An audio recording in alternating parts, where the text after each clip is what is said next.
नमस्कार श्रोते हो. दीपक रेगे कथाकथन चॅनलवर तुम्हा सगळ्यांचं मनापासून स्वागत. श्रोते हो, आज तुम्ही ऐकणार आहात ज्योत्स्ना पित्रे यांची जानेवारी 2024च्या माहेरच्या अंकात प्रकाशित झालेली कथा क्षितिज. ऐकूया श्रोते हो, ज्योत्स्ना पित्रे लिखित क्षितिज ही कथा. झोगदार वळण घेऊन हर्षिताची पांढरी शुभ्र Honda City Amey foods private limited कंपनीच्या गेटपाशी थांबली. गेटमननं सलाम ठोकत घाईघाईने गेट उघडलं. आतल्या काहीशा लांब सरळ रस्त्याच्या दुतर्फा गुलमोहर फुललेले होते. हिरव्यागार पानातून लालसर केशरी फुलांचे झुबे वाऱ्यावर हिंदोळत होते. रस्त्यावर लाल पाकळ्यांचं कोमल आच्छादनच तयार झालेलं होतं. त्याकडे हर्षिता काही क्षण भारावून पाहत राहिली. त्यावरून शक्य तितक्या अलगदपणे गाडी चालवत ती ऑफिसच्या इमारतीपाशी आली. गाडीतून उतरून आत जात असतानाच बाजूच्या 2 बैठ्या वर्कशॉप्समधून विविध मसाल्यांचा खमंग वास रोजच्याच सारखा तिला जाणवला. बोटावर किल्ली फिरवत दुसऱ्या हातात पर्स सांभाळत ती केबिनमध्ये शिरली. 10:15 एसीचा थंडगार हवेचा झोत अंगावर घेत रिलॅक्स्ड होत ती खुर्चीत बसली. तिने बेल दाबायच्या आतच ताज्या बर्फाचा चुरा घातलेलं लेमोनेड टेबलवर ठेवून आदबीनं नमस्ते करून पांडू निघून गेला. तो ग्लास हातात घेऊन ती केबिनच्या खिडकीपाशी आली. स्वच्छ तावदानातून पुन्हा एकदा रांगेत फुललेले गुलमोहर पाहत सावकाश लेमोनेडचे घोट घ्यायला लागली. 8-9 महिन्यांपूर्वीचं डॅडचं आणि तिचं संभाषण पुन्हा एकदा तिला आठवलं. हाय हर्षू, मुंबईची ट्रिप कशी झाली? एकदम मस्त, झकास. खूप फ्रेश दिसतीयस. कोणी खास भेटलं वाटतं हां? हे हो काय डॅड, सारखी थट्टाच करता. हां, पण दुसरं एक खास आहे बरं का. शॉपिंग? हां, शॉपिंग म्हणू शकतो आपण, पण थोडंसं वेगळं. हर्षे, कोडी नकोस घालू बुवा. तुझा डॅड एकदम मोकळा ढाकळा रांगडा गडी आहे. स्पष्ट काय ते बोल बरं. गडगडाटी हसत डॅड म्हणाले. तुम्हाला मुग्धा आठवतीये का, माझी कॉलेज फ्रेंड? नाही, फारशी नाही आठवत, पण तिचं काय आता? तिने बोरिवलीत एक जागा भाड्यानं घेऊन त्याचा एक्झिबिशन हॉल बनवला आहे. अच्छा, वाह वाह, छान छान. तुम्हाला सांगते डॅड, 2 वर्ष जेमतेम झाली असतील. हॉल महिना बुक असतो. तिने मॅनेजर आणि 2 मुलीसुद्धा नेमल्या आहेत. तिला फारसा वेळही द्यायला लागत नाही. त्यामुळे इतर गोष्टी करायला ती फ्री असते. आहे की नाही नामी आयडिया? बरं मग? डॅड, मलाही असंच काहीतरी करायला आवडेल हो. मी इथे पुण्यात हा प्रोजेक्ट सुरू केला तर मुग्धा तयार आहे हो मला मदत करायला. आपण ते विकतसुद्धा घेऊ शकतो एखादी जागा, नाही का? Are you serious? सर्टनली. मी तर खूप इम्प्रेस झाली आहे तिथला सगळा माहोल बघून. वाटलं मला स्वतःचं काहीतरी सुरू करावं. मला स्वतःचं सुरू करायचं आहे आणि लाईफ एन्जॉयसुद्धा करायचं आहे. म्हणजे पूर्ण वेळ त्यातच गुंतून घ्यायचं नाही आहे. त्या दृष्टीनं ही एक छान सुरुवात होऊ शकते. आणि डॅड, छोटे छोटे व्यवसाय करणाऱ्या किती महिला आहेत, त्यांना हे आउटलेट मिळू शकतं ना? वा वा वा वा वा. अरे, काल परवापर्यंत शॉपिंग, नाटक, सिनेमा यात जास्त रमणारी आमची हर्षू आता खरंच मोठी झाली आहे की. Go ahead. हे बघ, तू एक कच्चा प्रोजेक्ट रिपोर्ट बनव. आपण नक्की त्याच्यावर काम करूयात. पण मॅडम, आधी MBA पूर्ण करा बरं का, मगच. Of course dad, god promise. And many many many many thanks. डॅडना मिठी मारत हर्षता म्हणाली. My pleasure young lady. थोडक्यात काय, तू लवकर बॉस होणार, शिवाय स्वतःसाठी वेळही देणार. म्हणजे तुझा डॅड होणार नाही, कोलूला बांधलेला. मोठ्यांदा हसत ते म्हणाले. खरंय बेटा, पण तू एक मुलगी आहेस. आवडीनं संसार कर आणि आई पण एन्जॉय कर. त्याचबरोबर लाईफ छान जग. बोलता बोलता दाटून आलेला स्वर लपवत एक अर्जंट मीटिंगला जायचं आहे म्हणत ते निघून गेले. एखाद्या पिक्चरचा सीन पाहावा तसं हे संभाषण गेले काही महिने तिच्या मनपटलावर सारखं फिरत होतं. तेव्हा किती सोपं वाटलं होतं सगळं. पण काय माहिती होतं की पुढच्या काही महिन्यात अचानक हार्ट अटॅक येऊन डॅड कायमचे सोडून जातील आणि त्यांच्या या बिझनेसची सगळी जबाबदारी आपल्याला घ्यायला लागेल. मोठा सुस्कारा सोडत, डोळ्यांच्या ओला कडा पुसत हर्षितानं डायरी उघडली आणि आजच्या कामांची लिस्ट बघायला लागली. तेवढ्यात नॉक करून तिची PA सुनंदा आत आली. आजच्या मीटिंगची तिने पुन्हा एकदा आठवण करून दिली. हे बघ सुनंदा, 12च्या मीटिंगचं मी बघते, पण आज आपली महत्त्वाची कन्साइनमेंट मुंबईला पाठवायची आहे आणि परवाची अहमदनगरला. त्याची पोझिशन काय आहे? तू विकासला लगेच पाठवून दे. लंचनंतर 3 वाजता मराठे येणार होते, ते नक्की येणार आहेत का ते त्यांना फोन करून कन्फर्म कर आणि मला लगेच कळव. मराठे? सुनंदा जरा गोंधळली. अगं, आपण गेल्या महिन्यापासून हळकुंड घेतो ना ते. ओ सॉरी मॅडम, गेली काही वर्ष सोनटक्के हळकुंड सप्लाय करायचे ना. मराठे साहेब नवीन, त्यामुळे. अगं ठीक आहे, पण तुझ्याकडची सप्लायरची लिस्ट वेळोवेळी अपडेटेड करत जा. आणि हां, मिरी आणि दालचिनीचा स्टॉक किती दिवसांचा आहे तेही मॅनेजर जाधवांना विचारून कळव. ये आता तू. सुनंदाशी बोलत असताना एकीकडे 12 वाजताच्या मीटिंगची फाईल हर्षिता चाळत होती. 5 मिनिटात विकास दादर आणि खोपोली दोन्ही ठिकाणच्या मालाच्या इन्व्हॉइसची कॉपी दाखवायला आला. अरे, पण खोपोलीचा माल सोमवारी पाठवायचा आहे ना? हो, पण टेम्पोत जागा होती म्हणून टेम्पोवाला सुरेशनं विचारलं जाधव साहेबांना. मग त्यांनी आजच दोन्ही ऑर्डर्सच्या डिलिव्हरी घेऊन जायला सांगितल्या. अरे, पण खोपोलीच्या कानड्यांना चालणार आहे का आज माल दिला तर? ते हो म्हणाले. त्यांचा क्रेडिट पिरियड मंगळवारपासून धरायचा म्हणजे झालं, असं जाधव साहेब म्हणाले. अरे वा, तुम्ही सगळे अगदी एक्सपर्ट झालाय की रे, हर्षदा कौतुकानं म्हणाली. आणि मॅडम, दालचिनी आणि मिरी प्रत्येकी 4 पोती आहेत. सध्याच्या ऑर्डरप्रमाणे स्टॉक आहे 15 दिवसांचा. गुड गुड, या तुम्ही. काहीशा समाधानानं ती 12 वाजता क्रॉफर्ड मार्केटमधल्या केतन मेहतांच्या बरोबर कॉन्फरन्स कॉलमध्ये बिझी झाली. 1:15 वाजता कॉल संपल्यावर मेहता आणि मेहताची मसाल्याची सुप्रसिद्ध कंपनी आपल्याबरोबर डील करेल असा विश्वास तिला वाटला. सॅम्पल पाठवून द्यायला हवीत. रेट कार्डबद्दल अनुरागशी बोलायला हवं. अनुराग लंचला येतो म्हणालाय. चला, आत्तापर्यंतची कामं तर ठीक झाली. खुर्चीत आरामात रेलून ती अनुरागची वाट बघायला लागली. अनुराग शहा, निखिलचा बॅचमेट, 2 वर्ष सिनियर. BComच्या शेवटच्या वर्षात तो आमच्या ग्रुपमध्ये आला. कॉलेज सांभाळून जवळजवळ 4.5-5 वर्ष तो त्याच्या वडिलांना, बाप्पाजींना बिझनेसमध्ये अगदी मनापासून मदत करतोय. मी मात्र डॅड असतानाही या कंपनीत कधीच गुंतले नव्हते, मनाने. आत्ताही खरं तर ओझंच वाटतंय. डॅडी गेल्यावर अनुराग भेटायला म्हणून आला आणि इथली परिस्थिती जाणून घेऊन तो सरळ मदतीलाच लागलाय. आता तर इथल्या सगळ्यांनाही त्याची खूप सवय झाली आहे. मलाही किती आधार वाटतो त्याचा. इतक्यात जोरात दार ढकलून अनुराग आत आला. सॉरी हर्षा, उशीर झाला. काय झालं, बाप्पाजींनी एका कामासाठी पाठवलं, तिथे जरा जास्त वेळ गेला. अरे ठीक आहे ना, मला माहिती आहे तू खूप बिझी असतोस. इनफॅक्ट अनुराग, माझ्यामुळे तुला तुझ्या बिझनेसकडे हवा तेवढा वेळ देता येत नाही. मला फार गिल्टी वाटतं त्यामुळे. अगं, एवढी सेंटी काय होतीयेस? तुला एक सिक्रेट सांगू का?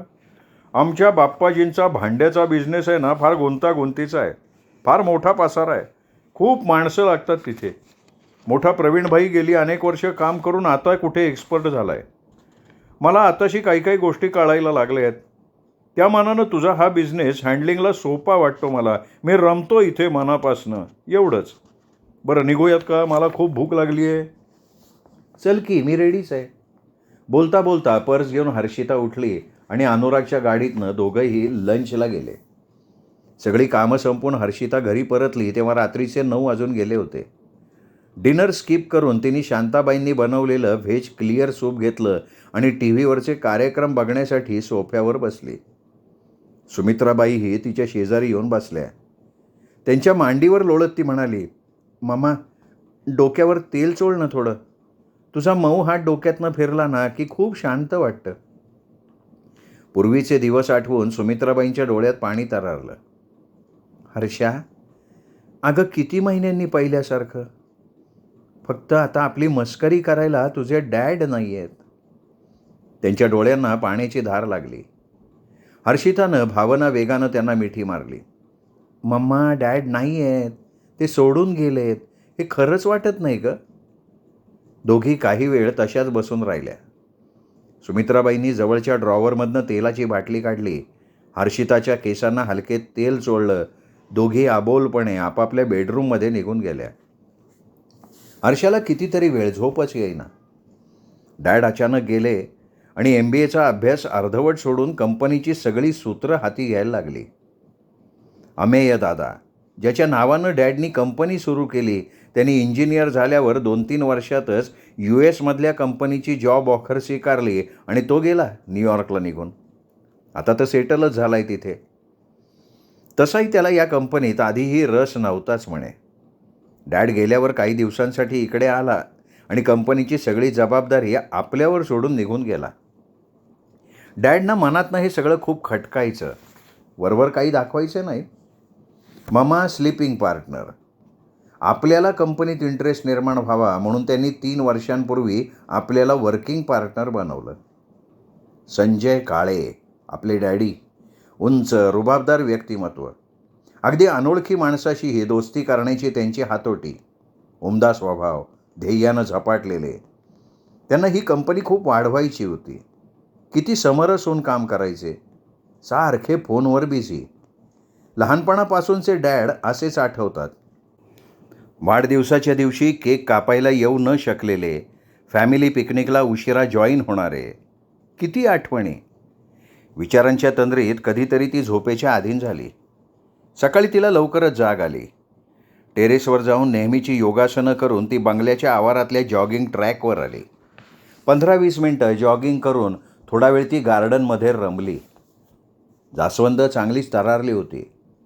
छोट्या टप्पोऱ्या लालबुंद फुलांनी वरपर्यंत ती डवरली होती.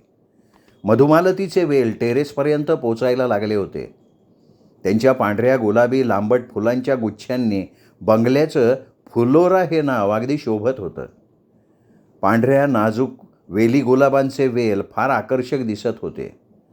सकाळची कोवळी उन्हं आणि पुण्याची ताजी थंड हवा यामुळे सगळं वातावरणच आल्हाददायक वाटत होतं. एप्रिलची सुरुवात असून सुद्धा. काहीशा अनिच्छेनंच घरात येऊन तिने शांताबाईंना चहा द्यायला सांगितलं आणि ती दिवाणखान्यात आली. सुमित्राबाई पेपर चाळत चहाच पीत होत्या. गुड मॉर्निंग मामा, लवकर उठलीस? रात्री धड झोपच लागली नाही ग, मग उठले लवकर. मम्माचा मूड ओळखून विषय बदलत हर्षिता पटकन म्हणाली, अगं परवा तू वैशाली मावशीकडे गेली होतीस ना? मग वैशाली मॅडम द ग्रेट काय म्हणतायत? रोज शोमध्ये 2रं बक्षीस मिळालं म्हणे. एकदम खुशीत ना? सुमित्राबाईंचा नूर एकदम पालटला. त्या उत्साहानं वैशालीचा बगीचा, रोज शो, सुंदर फोटोग्राफ्स याबद्दल सांगायला लागल्या. अगं कोण म्हणेल वैशाली एकटी राहते? इतकी मजेत जगते ती. ममा तुलाही जमेल. तू सुद्धा अशा काही हॉबीज लावून घे ना, फार कठीण नाही आहे. हर्षे, तुझं फार कौतुक आहे तिला. डिटेल चौकशी करत होती तुझी. कौस्तुभ यायचं आहे पुढच्याच आठवड्यात बंगलोरहून 8-10 दिवसांसाठी असं सांगत होती. तिच्या मनात खूप आहे बरं तुला सून करून घ्यायचं. त्यांना मध्येच थांबवत हर्षिता गडबडीनं म्हणाली, काहीतरी काय ग मामा, याच गप्पा करत होतात का तुम्ही? अगं बाई त्यात वाईट काय आहे? कौस्तुभ तर छानच आहे.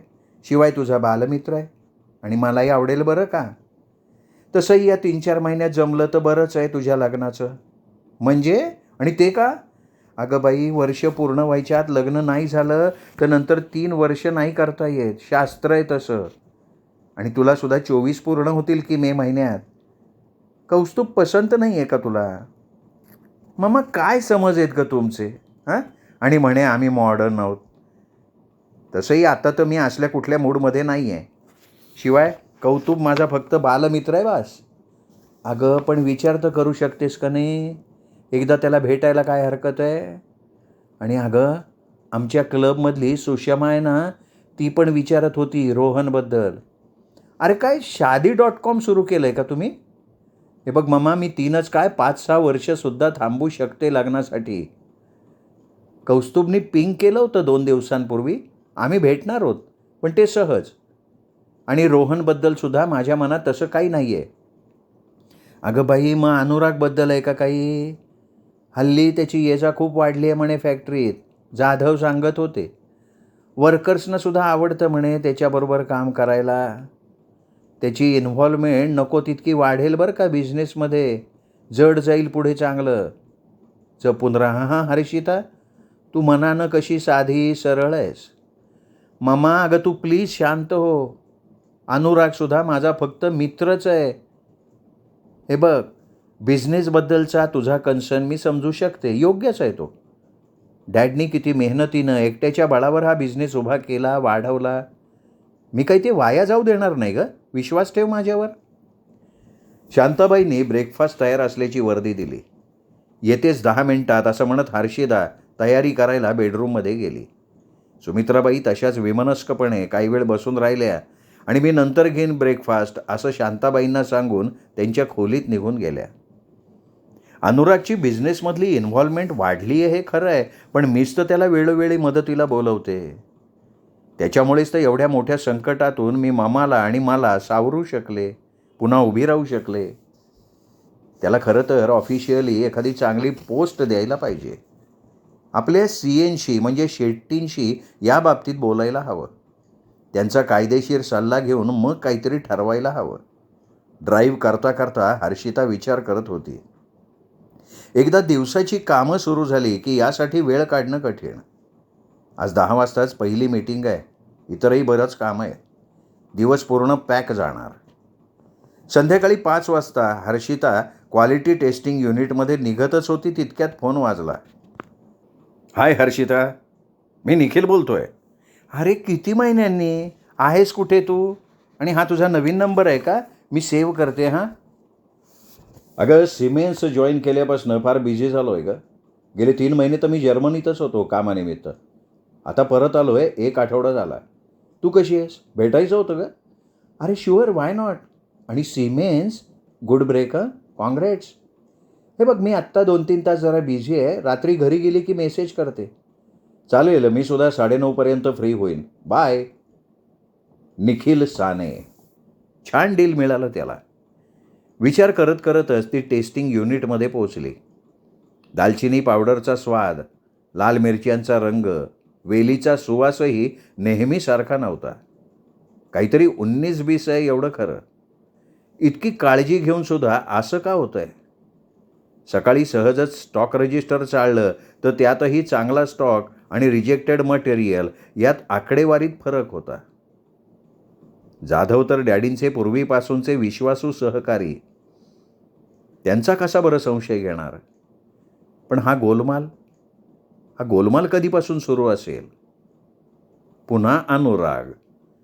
सूत्रधार शोधायला त्याचीच मदत घ्यायला लागणार. आणि मम्माचा त्याच्यावर संशय. हर्षिता कमालीची अस्वस्थ झाली. एक छोटी कंपनी चालवणं ही किती कठीण आहे या अनुभव आठवत एकीकडे ड्राईव्ह करत ती घरी पोचली. गाडीतून उतरताच रातराणीच्या मंद मधुर सुगंधानं तिच्या मनावर प्रसन्नतेचा जणू शिडकावाच केला. बघू, सकाळी अनुरागशी बोलू आणि ठरवू, असं मनाशी म्हणत ती शॉवर घेण्यासाठी बाथरूममध्ये गेली. रात्री 10च्या सुमाराला निखिलचा फोन आला. परवा रात्रीचं डिनर फिक्स झालं. तो घरी येणार होता पिकअप करायला. दुसऱ्या दिवशी अनुराग लंचनंतर आला आणि बरंच पेपरवर्क, एंट्रीज वगैरे बघून त्याच्या खास माणसाशी सिक्रेट बोलून त्यांनी बरंचसं शोधून काढलं. लिकेज कुठे आहे, कोण करतं आहे, जाधवांच्या लक्षातही आलं नाही. फार टॅक्टफुल काम चालू झालं होतं. अस्सल मालात बी ग्रेडचा माल सहज कळणार नाही अशा प्रकारे मिसळून प्रोडक्शन काढायचं. हर्षितासारख्या अननुभवी, मनावर जबरदस्त आघात झालेल्या 25शीतल्या मुलीला फसवणं सहज शक्य होतं. हर्षिताला तयार मालातून येणाऱ्या सुवासातला फरक कामाच्या गडबडीत कळला नसता तर हा प्लॅन काही महिने तरी नक्कीच चालला असता. अरे अनुराग, डॅडचे लाख लाख आभार. त्यांनी मला प्रॉडक्टची क्वालिटी म्हणजे काय, ती कशी ओळखायची, हे सगळं ॲज अ वर्किंग पार्टनर शिकून घ्यायला लावलं. मला प्रोडक्शन युनिटमध्ये नेऊन वेगवेगळ्या प्रतींचे मसाले दाखवले आणि 15 दिवस रोज 2 तास तिथे जाऊन बसायला सांगितलं. मिक्सिंग प्रोसेसमध्ये कळलं पाहिजे, सुवासात काही फरक पडतोय का. फार मोठं स्किल आहे ते. आणि अशा बिझनेसमध्ये ते अतिआवश्यकही आहे हे मला तेव्हा कळलं. तुझे डॅडी खूप ऑर्गनाइज्ड होते नाही का? ते असताना मी आलो होतो ना तुझ्याबरोबर 1-2दा. एरवी विनोदी आणि मोठ्यांदा हसून बोलायचे, पण कामात फार स्ट्रिक्ट होते ना ते. चांगला दरारा असेल त्यांचा. अरे हो ना, काय बिशाद होती कोणाचं असलं काही करायची. पण आता बघ ना, मला सिरियसली घेतच नाहीत हे लोक बहुतेक. नाही नाही, असं काही नाही आहे. आणि तुझ्या अगदी वेळेवर लक्षात आलंय सगळं. लॉस व्हायच्या आधी. सो डोंट वरी. मला ना अजून नीट मॅनेजच नाही करता येत आहे. मीटिंग्समध्ये बिझी असले की युनिटमध्ये जाता येत नाही आणि युनिटमध्ये गेले की इकडे ऑफिस वर्ककडे दुर्लक्ष होतं. अगं हर्षा, तुझ्या डॅडनाही हे सगळं 5-6 महिन्यात जमलं असेल का सांग बरं. धीर धर, धीर धर. तुलाही जमेल सगळं. उलट तू स्वतःला आणि मला एवढ्या मोठ्या दुःखातून बाहेर काढलंयस. जबाबदारीनं सगळी कामं करतेयस. तुझं खूप कौतुक आहे बरं का बाप्पाजींना आमच्या. अरे पण अनुराग, मनाला वाईट तर वाटतंच ना. डॅड सगळ्यांशी किती आपुलकीने वागले आणि ते गेल्यावर असा गैरफायदा घेतात. बी प्रॅक्टिकल हर्षिता. हे बघ, पैशाचा मोह कुणाला चुकलाय का? सध्या समज देऊ, 1 आठवड्याचा पगार कापू. त्या वर्कर्सनी कबूल तरी केलं ना. मग पुढचं पुढे. बाप्पाजींकडनं मी एवढं शिकलोय, सब्र करो. तुमचे बाप्पाजी तर फार ग्रेट आहेत. बरं तुला एक सांगायचं होतं, मी शेट्टींशी तुझ्याबद्दल काहीतरी बोलली आहे. त्याबद्दल आपण आज रात्री सविस्तर बोलूया. डिनरला जाऊयात. माझ्याबद्दल बोलली शेट्टींशी? ते काय बुवा? हे बघ, आता खरंच वेळ नाही आहे, नंतर सांगीन ना सविस्तर. बरं, गिव्ह मी जस्ट 5 मिनिट्स. बाप्पाजींना विचारतो. बराच वेळ इथे, तिकडे काही अर्जंट नसेल तर डिनर फायनल. कुठे जायचं? कुठे काय, तुझ्या आवडीचं. हराभरा गुजरात. बोलता बोलता अनुरागनं बाप्पाजींना मेसेज केला. त्यांचं ओक्कं आलं. वा वा वा वा. मग आज काय स्पेशल ट्रीट का? अरे मलाही थोडासा चेंज. बरं मग भेटूया 9 वाजता डायरेक्ट तिथेच. मी टेबल बुक करते. डिनर करता करता हर्षितानं त्याला बिझनेसमध्ये कोणती पोस्ट देता येईल याविषयी चर्चा केली. शेट्टीसुद्धा पर्याय सुचवणार होते आणि मग त्यातून काहीतरी फायनल करण्यावर एकमत झालं.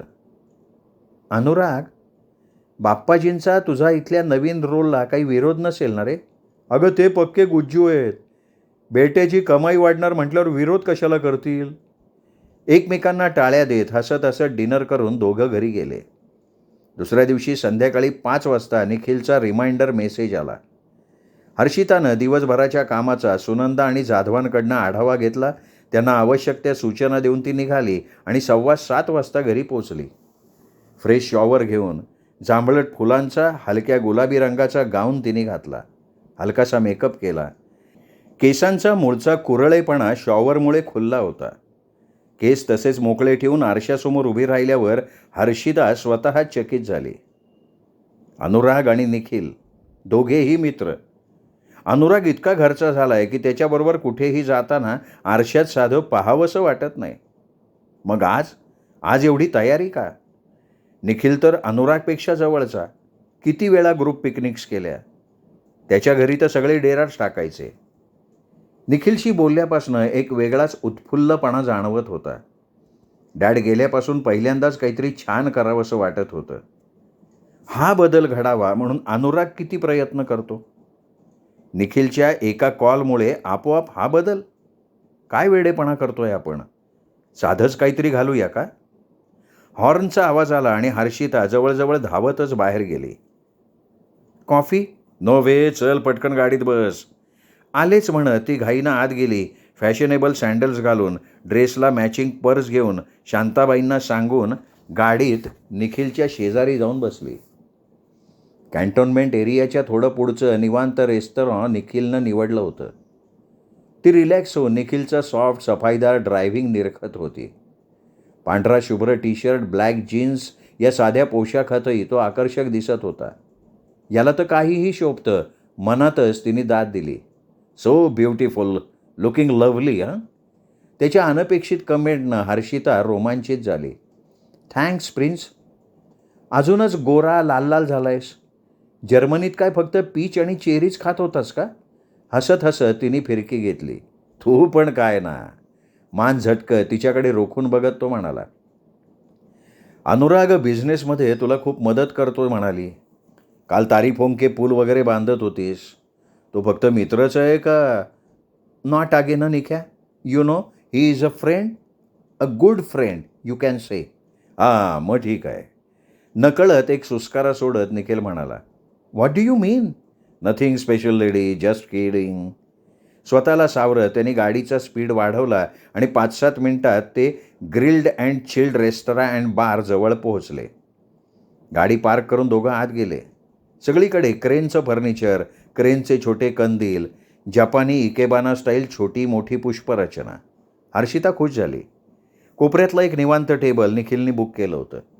त्यांनी पुढे होत हर्षिताला खुर्चीत बसवलं आणि तो समोरच्या खुर्चीत बसला. थंडगार बियर, विविध चवींचे टेस्टी कबाब, ग्रिल्ड चिकन, हक्का न्यूडल, जोडीला हलक्या फुलक्या गप्पा. निखिलनं जर्मनीतले छान छान फोटो, व्हिडिओ तिला दाखवले. बर्फाने आच्छादलेले पर्वत, खळाळणारी नदी, सगळीकडे प्रसन्न शांतता, हवी हवीशी वाटणारी हिरवाई, रंगीबेरंगी ताज्या फुलांचे ताटवे, लाल गोरी उत्साही माणसं, त्यांची आखीव रेखीव टुमदार घरं, असं कितीतरी. जणू दुसऱ्या दुनियेची सुहानी सफरच. कितीतरी महिन्यांनी हर्षिता तिला हव्याशा वातावरणात पोचली, रमली. 3 तास एखादी फिल्म पाहण्यापेक्षाही वेगानं उडून गेले. कापसाच्या म्हाताऱ्या जशा वाऱ्यावर हलकेपणानं खूप वेळ तरंगत राहतात, तशी ती फार फार उल्लसित झाली. तिच्या जगातले सगळे प्रश्न, दुःख, एकटेपणा, सगळं एखाद्या निर्मळ झऱ्यात चिंब भिजल्यासारखं वाहूनच गेलं. त्यावेळेपुरतं तरी. निखिलनी घडवलेला हा चमत्कार. आपण घरी कधी पोचलो, पुढच्या रविवारचं ब्रंचचं प्रॉमिस त्याला कधी दिलं हेही तिच्या लक्षात आलं नाही. अनुरागला अचानक 4-5 दिवसांसाठी अहमदाबादला जायला लागलं. त्याचे काका अचानक सिरियस झाले. त्यात त्याच्या चुलत भावाचं लग्न 15 दिवसांवर आलं होतं. हर्षिताला घाईघाईत भेटून तो लगेच गेला. ती एकटीच केबिनमध्ये बसून भराभरा कामं हातावेगळी करत होती. पण तिचं लक्ष सारखं विचलित होत होतं. शेवटी हातातली फाईल बंद करून खुर्चीत मागे रेलून ती विचार करायला लागली. 2 दिवसांनी माल दादरला पाठवायचा, तर आज पॅकिंग सेक्शनचे 2 वर्कर्स गैरहजर. त्यामुळे ग्राइंडिंग सेक्शनच्या दोघांना तिथे पाठवावं लागलं. पण दोघं एकदम कसे रजेवर? दोघांना एकाच दिवशी कसा काय प्रॉब्लेम? या अडचणी जेन्युइन आहेत का क्रिएट केल्या जात आहेत? रोज वेगळ्या समस्या. कधी कुठलं मशीन अचानक बंद पडतं, कधी कुठलं रॉ मटेरियल खराब होतं. हे सगळं कसं काय हँडल करणार आपण? डॅडींनी इतकी वर्ष कंपनी कशी चालवली असेल? हां मॅडम, आत येऊ का? मिश्किल स्वरात प्रश्न आला. कोण आहे? काहीशा रागाने हर्षिताने विचारलं, तर दारात निखिल उभा होता. Plain dark blue shirt, off white कलरची पॅन्ट, उंच देखणा निखिल किती रुबाबदार दिसत होता. एकदम खुर्चीतून उठून तिने त्याला ग्रीट केलं. किती छान वाटलं म्हणून सांगू तुला. बस की, आत्ता इथे कसा? अगं, या बाजूला सन फार्मामध्ये कामासाठी आलो होतो. म्हटलं एक फ्लाईंग व्हिजिट देऊन टाकू. लक बाय चान्स भेट झाली तर झाली. अरे मी कुठे जाणार? रोज 8-10 तास इथेच असते मी. सगळी कामं बघता बघता नाकी 9 येतात बघ. शिवाय खास काही जमतही नाही आहे. बोलता बोलता उठून तिने केबिनमधल्या छोट्या फ्रीजमधनं थंडगार कोकम सरबत काढलं आणि दोघांसाठी पेपर ग्लास भरले. अरे वा, मस्त आहे. तुम्ही बायका काय जाल तिथे किचनबरोबर नेता का? थट्टेनं हसत तो म्हणाला. अरे इथे जवळपास कोल्ड्रिंक्स मिळतच नाहीत ना, म्हणून घरून 3-4 बाटल्या तयार करून आणते. ग्रेट. बरं, आलो आहे तर तुझी फॅक्टरी बघूया का? म्हणजे तुला तेवढा वेळ असेल तर. अरे चल की, दाखवते की, त्यात काय आहे? डॅडींनी कंपनी व्यवस्थित सेट केली होती. सगळे कामगार, स्टाफ आपापल्या कामात व्यस्त होते. प्रोडक्शन, पॅकिंग, डिस्पॅच सगळे सेक्शन्स बघून निखिल एकदम खुश झाला. काँग्रेट्स हर्षा, तुझ्या डॅडीने हा बिझनेस उभा केला, पण इतके महिने तू तो समर्थपणे चालवतीयस. ग्रेट. कसलं काय निखिल? आत्ताचं डोकं धरून बसले होते मी. तिने त्याला सगळं ऐकवलं. तो समजुतीच्या सुरात म्हणाला, हे बघ अगं, बिझनेस म्हटलं ना की प्रॉब्लेम आलेच ना. हो, पण त्याची पटकन उत्तरं शोधणारं डोकं डॅडकडे होतं. मला नाही आहे ना ते, त्याचं काय? अनुराग असतो मदतीला म्हणून.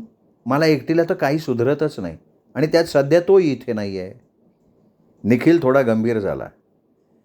हर्षिता, हे जर असं नेहमी होत असेल तर तुला विचार करायला लागेल. प्रत्येक वेळी त्याच्या खांद्यावर बंदूक ठेवून तू बिझनेस कसा चालवणार आहेस? म्हणजे म्हणजे तुला एक तर सगळी माहिती अगदी बारकाईनं करून घ्यायला लागेल, प्रत्येक डिपार्टमेंटसाठी भरपूर वेळ द्यायला लागेल, शिवाय बिझनेस वाढवण्यासाठी नवीन संधी निर्माण करायला लागतील, नाहीतरी मग काहीतरी वेगळा विचार करायला लागेल. मला डॅडसारखं जमणार नाही, नाही का? तुला काय वाटतं खरं सांग? जमेलही. न जमणारी कुठली गोष्ट आहे गं? पण तुला त्यात आनंद मिळेल का? तू यात रमून जाशील का याचा विचार करायची गरज आहे. म्हणजे? अरे आता दुसरा कुठला पर्याय आहे मला? मला हे करायलाच लागेल. अनुरागही म्हणतो, मला गोडी लागेल हळूहळू. अगं पण तुला स्वतःला काय वाटतंय? तुझं अंतर्मन तुला काय सांगतंय? कुणास ठाऊक रे? मी एवढा खोलवर विचार नाही केला. मग तो आता कर. आत्ताचीच वेळ त्यासाठी योग्य आहे. म्हणजे काय करू? मला नाही समजत आहे. साहजिक आहे ते. इतकी यात ओढली गेली आहेस, पण नीट वेळ घेऊन स्वतःशी बोल, स्वतःचा कल ओळख. क्षणभर थांबून तो पुढे म्हणाला, हे बघ हर्षिता, आपल्या प्लॅनप्रमाणे आयुष्य आखणं, करिअर निवडणं, आपली अशी एक चौकट तयार करणं आणि एका दुसऱ्यानं तयार केलेल्या तयार चौकटीत स्वतःला ॲडजस्ट करणं, आयुष्यभर त्यात स्वतःला बांधून ठेवणं, या दोन अगदी वेगळ्या गोष्टी आहेत. दोन ध्रुवांसारख्या. पटतंय का तुला? खरं आहे रे, बोल. ज्यांचा नाईलाज आहे, दुसरा पर्यायच नाही आहे, त्यांना हे स्वीकारायलाच लागतं. पण ज्यांना चॉईस आहे, त्यांनी आपली स्वतःची स्वतंत्र चौकट का बनवू नये? हे बघ, हा बिझनेस ही तुझ्या डॅडींनी त्यांच्या ध्येयपूर्तीसाठी उभारलेली चौकट आहे. ते अचानक गेल्यामुळे त्यांचं हे विश्व उद्ध्वस्त होऊ नये म्हणून तू पुढे होऊन बिझनेसला आधार दिलास, ते योग्यच आहे. पण त्यांचं स्वप्न आपलं मानून स्वतःला त्यात आयुष्यभर अडकवणं, हे आवडेल का तुला? आणि डॅडींच्या आणि तुझ्या स्वभावात सुद्धा किती फरक असेल? खरं आहे तुझं, पण मग आता पुढे? तुला सेट बिझनेस मिळतोय म्हणून MBAचे आपले मित्रमैत्रिणी किती हेवा करायचे तुझा? आता तू स्वतः सगळे अनुभव घेतीयेस. तुला कसं वाटतंय? तुझं ध्येय, तुझा कल हा आहे का? हे ठरवण्याची हीच योग्य वेळ आहे. आणखीन काही वर्षांनी गुंता खूप वाढेल आणि तुला त्यातून बाहेर पडताच येणार नाही. निखिल हर्षिताची प्रतिक्रिया बघण्यासाठी थांबला. ती पूर्णतः विचारात गढून गेली होती. तुला हे सगळं आवडत असेल तर यात पूर्णपणे झोकून दे. उपाय आपोआप सापडतील आणि रोजच्या नव्या प्रश्नांना ताजेपणानं सामोरंही जाशील. पण नाईलाज म्हणून हे रेटणार असशील तर ते जमणारही नाही आणि तुला आयुष्यातला आनंदसुद्धा मिळणार नाही, याचा नीट विचार कर. हर्षिता डोळे मिटून निखिलचं बोलणं लक्षपूर्वक ऐकत विचारात इतकी हरवली की फोन आल्यामुळे तो लगेचच निघून गेला हेही तिच्या लक्षात आलं नाही. काही वेळानं भानावर येऊन ती ताजा चहा मागून प्यायली तेव्हा कुठे तिला थोडं बरं वाटलं आणि ती पुढच्या कामाला लागली. रात्री घरी आल्यावर मामाबरोबर डिनर घेऊन तिच्याशी थोड्या गप्पा करून ती बेडरूममध्ये आली. दिवसभरच्या कामाच्या रेट्यामुळे शरीर थकलं होतं, पण निखिलचं बोलणं तिची पाठ सोडत नव्हतं. खरंच बोलला होता तो. प्रत्येकाचं क्षितिज वेगळं, ते त्यांनी स्वतः पाहावं. तिथे पोचायचा जीवानीशी प्रयत्न करावा. आज डॅडी असते तर त्यांनी हे स्वातंत्र्य मला दिलं असतं ना? नाही, ते देणारच होते. माझं एक्झिबिशन हॉलचं स्वप्न, त्यासाठीही ते मदत करणारच होते की नाही? हर्षिताच्या मनावरचं मनामानाचं ओझं जणू उतरलं. अनेक महिन्यांनी तिने मोकळा श्वास घेतला. पण मग या कंपनीचं काय करायचं? बंद करायची का अनुरागला विकायची? त्याला तेवढा इंटरेस्ट असेल का? या विचारांच्या तंद्रीत कधीतरी तिला झोप लागली. 5-6 दिवसांनी अनुराग आला. हर्षितानं सविस्तरपणे निखिलबरोबरचं संभाषण त्याला सांगितलं. मला पटतंय त्याचं, तो अगदी बरोबर बोललाय. पण तू नीट विचार केलास का? हवं तर अजून थोडा वेळ घे, घाई काय आहे? अरे गेले काही दिवस सतत मी त्याच विचारात आहे. सगळ्या बाजूंनी विचार केलाय मी अनुराग. बरं, मग या कंपनीचं काय करणार? तुला देणार, ती चेष्टेच्या सुरात म्हणाली. दोघांनी एकमेकांना टाळी दिली. जोक्स अपार्ट अनुराग, पण तू ही कंपनी चालवलीस तर तू माझ्यापेक्षा चांगली चालवशील, खात्री आहे मला. हे बघ, गप्पा मारायला ठीक आहे, पण तू मालक आहेस हर्षा. एकदम एवढे अधिकार दुसऱ्याला देणार? अनुराग, तू माझा फक्त मित्र नाही आहेस. खूप जाणकार, प्रॅक्टिकल आणि शार्प आहेस तू. इतर कोणाला कंपनी विकण्यापेक्षा तू घेतलीस तर कामगारांचंही नुकसान नाही होणार. हर्षिता बस, हे बघ, थोडीशी मदत करून मला तुझा सेट बिझनेस माझ्या घशात घालून घ्यायचा नाही आहे. काहीतरी काय बोलतोयस रे? हे प्रपोजल माझ्याकडनं आहे. आपण शेट्टींशी बोलूया ना, ऑफिशियली करू सगळं. कदाचित मला भरपूर पैसे मिळायचा योग असेल. मिश्किलपणे डोळे मिचकवत हर्षदा म्हणाली. अनुराग अजून गंभीरच होता. आणि तू पुढे काय करणार? Long drive, shopping, art exhibitions यात पूर्ण आयुष्य घालवणार? नाही रे, पण थोडं रिलॅक्स्ड जगता येईल असा बिझनेस करणार जो माझ्या आवडीचा असेल. बघू, पण तुला हे सगळं आवडेल का? विचार करून सांगतो. तूही पुन्हा नीट विचार कर. निर्णय बदललाच तरी चालेल. अनुराग निघून गेला. मनाचा निश्चय करून 2 दिवसांनी तिने शेट्टींना आणि त्यांच्या नेहमीच्या वकिलांना अजय मोकाशींना बोलवून घेतलं. त्यांच्याशी प्रदीर्घ चर्चा केली. तुम्ही दोघं डॅडचे विश्वासू आणि जवळचे मित्रही आहात म्हणून इतकं मोकळेपणानं बोलले. पण ममाला कसं समजवू? ते माझ्यावर सोपवा. त्यांची स्लीपिंग पार्टनरशिप कॅन्सल करायला लागेल, शेट्टी म्हणाले. त्याला ती सहज तयार होईल. तसाही तिचा कधी सहभाग नव्हता. हर्षिता मीटिंग संपवत म्हणाली. पुढच्या 10 दिवसात शेट्टींनी सुमित्राबाईंना समजावलं आणि मोकाशींच्या सहकार्यानं एक छान प्रपोजल हर्षिताला दिलं. त्यानुसार कंपनीच्या जमिनीची आणि बांधकामाची मालकी हर्षिताची असेल. त्याच्या वापराबद्दल दरमहा 30,000 रुपये भाडं तिला मिळेल. अनुराग 75% कंपनीचा पूर्ण मालक असेल. कंपनीचं गुडविल, मशिनरी, स्टॉक, कामगार, वाहनं, डीलर्सचं नेटवर्क हे सगळं त्याला मिळेल. त्याबद्दल तो हर्षिताला 2 कोटी रुपये देईल. हर्षिताचा वाटा 25% असेल. ती आठवड्यातून 2 दिवस कंपनीत पूर्ण वेळ काम करेल. त्याबद्दल तिला महिना 25,000 रुपये मानधन मिळेल. हर्षितानं हे प्रपोजल अनुरागला कळवलं. हितेंच्या लग्नानंतर अनुरागनं बाप्पाजींशी चर्चा करून हर्षिताला होकार कळवला. त्यालाही स्वतंत्रपणे बिझनेस करण्याची उत्तम संधी मिळत होती. शिवाय तिथल्या कामाचा अनुभव त्याला होताच. कंपनीची आधीच्या 5 वर्षांची सगळे रेकॉर्ड्स, टॅक्सच्या रिसीट्स, बँकेची स्टेटमेंट, टर्नओव्हर इत्यादीचा अभ्यास बाप्पाजींच्या सीएनं आणि वकिलांनी केला आणि प्रपोजल मंजूर करून टाकलं. बाप्पाजींनी आणि प्रवणभाईंनी पैशाची तजवीज केली आणि महिनाभरात कंपनीची सूत्र अनुरागनं सांभाळायला सुरुवात केली. हर्षिताने तिच्या हिश्श्यातले 50 लाख रुपये ममाला दिले. या सगळ्या घडामोडीत निखिलचा महत्त्वाचा सहभाग होता. त्यामुळे हर्षिता निखिलच्या भेटीगाठी वाढायला लागल्या होत्या. सुमित्राबाईंनी चाणक्षपणे हे हेरलं. मामा, अगं आत्ता कुठे मी मोकळा श्वास घेतेय, थोडे दिवस जाऊ देत की गं, मग करीन ना मी विचार. आता ना मला एक्झिबिशन हॉल शोधायचा आहे, नवीन काम सुरू करायचं आहे. पुन्हा एकदा मुग्धाला भेटून तिचा बिझनेस नव्यानं बघायचा आहे. हर्षिताचा पूर्वीचा उत्साह परत आलेला बघून सुमित्राबाई मनोमन सुखावल्या. काही दिवसांनी हिंजवडी परिसरात नव्यानंच तयार झालेल्या एका मोठ्या सोसायटीमधल्या शॉपिंग कॉम्प्लेक्समध्ये सलग 3 मोठे गाळे हर्षिताने विकत घेतले आणि मुग्धाच्या मदतीनं तिला हवा तसा सुयश एक्झिबिशन हॉल तयार करून घेतला. शॉपिंग कॉम्प्लेक्सचं सगळं काम पूर्ण व्हायला 2 महिने लागले.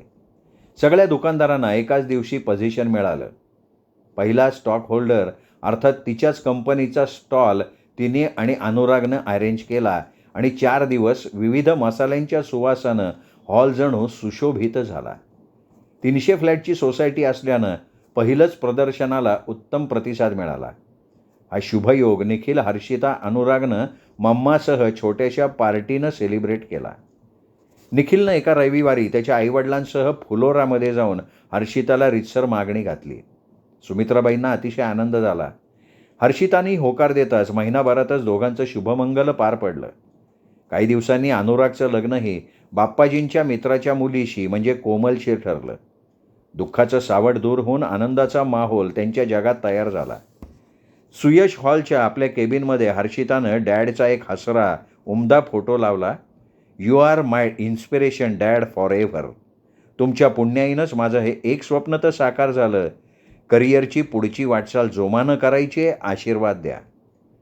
डोळे पुसत मनाचा दृढनिश्चय करून हर्षितानं समाधानानं कामाला सुरुवात केली. श्रोते हो, तुम्ही ऐकत होता ज्योत्स्ना पित्रे यांची क्षितिज ही कथा तुम्हाला कशी वाटली कमेंट करून जरूर कळवा. कथेचा व्हिडिओ लाईक करा, हाईप करा आणि आपल्या कथाप्रेमी मित्रपरिवारात, नातेवाईकात ही कथा शेअर करा. मुख्य म्हणजे भेटत रहा दीपक रेगे कथाकथन चॅनलवर अशाच उत्तमोत्तम लेखकांच्या कथा कादंबरी ऐकत राहण्यासाठी. नमस्कार.